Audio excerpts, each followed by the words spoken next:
அனைவரையும் வணங்கி மகிழ்கிறேன். ஜோதிடம் சுவாரஸ்யம் சேனலுக்கு அன்போடு வரவேற்கிறேன். இன்னைக்கு நம்ம பார்க்கக்கூடிய ஜோதிட தலைப்பு என்னன்னு பார்த்தீங்கன்னா திக்பலம். பொதுவா கிரகங்கள் திக்பல நிலையில் இருந்துச்சுனாங்க ஆட்சி நிலையை விட அதிகமான பலத்துடன் நிற்கிறார் அப்படின்னு அர்த்தம்ங்க. திக்பலம் கிரகங்கள் எந்தெந்த இடங்கள்ல திக்பலம் அடையும் அப்படின்னு பார்த்தீங்கன்னா, லக்கணத்தில் குருவும் புதனும் திக்பல நிலையில் இருப்பார்கள். 4ஆம் இடத்துல பார்த்தீங்கன்னா சுக்கிரனும் சந்திரனும் திக்பலம் அடைவார்கள். 7ஆம் இடத்தில் சனி திக்பல நிலையில் இருப்பார். 10ஆம் இடத்தில் சூரியன் செவ்வாய் இந்த 2 கிரகங்களும் திக்பல நிலையில் இருப்பார்கள். அதாவது கேந்திரஸ்தானங்கள் என்று சொல்லக்கூடிய 1, 4, 7, 10 இந்த இடங்களில் கிரகங்கள் திக்பல நிலையில் இருப்பார்கள். இப்போ லக்கணத்துல குரு புதன் இந்த 2 கிரகம் நின்னா திக்பலம் நம்ம பார்த்தோங்க. அதுல லக்கணத்திற்கு 7ஆம் இடத்தில் அந்த குருவோ புதனோ நின்றால் திக்பலத்தை இழந்த நிலையில் இருப்பார்கள் அப்படின்னு நம்ம எடுக்கணுங்க. அதாவது நிஷ்பலம் அடைந்து விட்டார்கள். லக்கணத்தில் இருக்கக்கூடிய குருவும் புதனும் திக்பலத்தை அடைவார்கள். 7ஆம் இடத்தில் குருவும் புதனும் நிஷ்பலம் அடைவார்கள். அந்த மாதிரிங்க 4ஆம் இடத்தில் சுக்கிரனும் சந்திரனும் திக்பல நிலையில் இருப்பார்கள். 4ஆம் இடத்திற்கு 7ஆம் இடமான 10ஆம் இடத்தில் சுக்கிரனும் சந்திரனும் திக்பலத்தை இழந்து நிற்பார்கள். அதாவது நிஷ்பல நிலையில் இருப்பார்கள். அதே போல 7ஆம் இடத்தில் சனி திக்பல நிலையில் இருப்பார். அதே சனி 7க்கு 7ஆம் இடமான லக்கணத்தில் அதாவது 1ஆம் இடத்தில் திக்பலத்தை இழந்து நிஷ்பல நிலையில் இருப்பார். 10ஆம் இடத்தில் சூரியனும் செவ்வாயும் திக்பல நிலையில் இருப்பார்னு நம்ம பார்த்தோங்க. அந்த 10ஆம் இடத்திற்கு 7ஆம் இடமான 4ஆம் இடத்தில் அதே சூரியனும் செவ்வாயும் திக்பலத்தை இழந்து நிஷ்பல நிலையில் இருப்பார்கள்.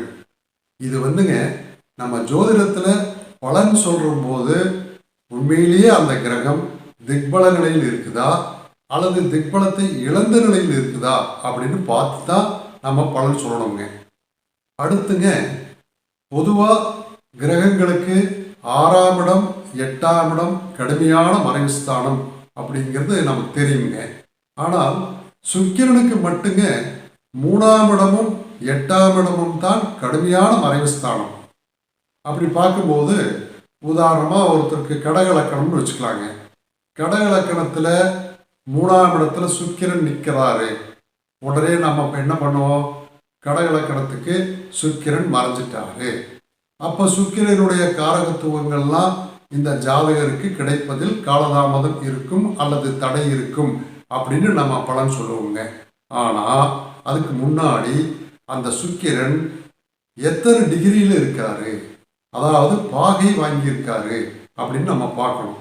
உதாரணமா கடகலக்கணத்திற்கு 3இல் நிற்கும் சுக்கிரன் ஒரு 28 டிகிரி 29 டிகிரியில் இருக்கிறாருன்னு வச்சுக்கோங்க. அதாவது 25 டிகிரியை தாண்டி இருக்கிறாருன்னு வச்சுக்கலாங்க. உடனே இந்த இடம் அப்படிதான் இடத்தில் சுக்கிரன் மறைவதற்கு பதிலாக 4ஆம் இடத்தை நோக்கி அந்த சுக்கிரன் செல்கிறார். அதாவது திக்பலத்திற்கு அருகில் உள்ளார். அதாவது இன்னொரு உதாரணமாக இப்போ ஒருத்தருக்கு விருச்சிக லக்கணம் இருக்குன்னு வச்சுக்கலாங்க. அவருக்கு 9ஆம் இடத்தில் செவ்வாய் நிற்கிறார். நாம என்ன பண்ணுவோம், விருச்சிக லக்கணத்துக்கு 9ஆம் இடம்ங்கிறது கடகம். அந்த கடகத்துல செவ்வாய் இருந்தால் நாம என்ன பலன் எடுப்போங்க, செவ்வாய் நேசமாயிட்டாரு. அப்ப செவ்வாயின் காரகத்துவங்கள் அந்த ஜாதகருக்கு கிடைப்பதில் தாமதம் தடை இருக்கும் அப்படின்னு நினைப்போங்க. ஆனா இந்த இடத்துலையும் நம்ம செவ்வாய் எத்தனை டிகிரியில் இருக்கிறாரும் நம்ம பார்க்கணும்.